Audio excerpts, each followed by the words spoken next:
Good morning mga busing, sayo sa buntag paso-paso na ring dapita diri sa atong baboyan kay magtan-aw ta kung unsay dapat natong buhaton karong buntaga. Ug wala tay lang nakit-an mga busing kundi ang hugaw sa baboy mao naton ning gisilhigan. Ug diring dapita wala ta magkontinto sama sa uban mao natong gisak-an para matarong silhig ang atong baboyan. Dapat kada adlaw ta manilhig sa atong baboyan para dili ta mareklamuhan sa atong silingan. Ug diring dapita mga busing ato ning gisilig ang hugaw sa baboy para dili ni masagol sa tubig kay mao ni rason manimaho ang atong baboyan. Ug diring dapita mga busing ato ning hakutan og tubig ang atong baboy para lang mabugnawan ni siya. Ug diring dapita mga busing manamuna ta og hakot sa tubig bahalag kapoy kay naman jud mga pangandoy mao nang padaylan ta pirmi mga busing.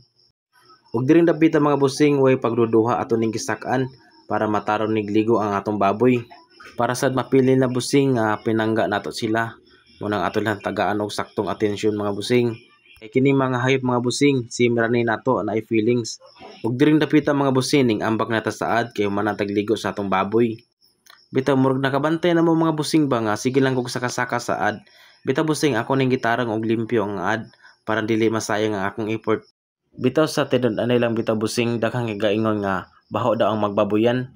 Nya saon taman busing nga mao ni atong gusto mo nang agwanta lang ta kay diri man ta malipay.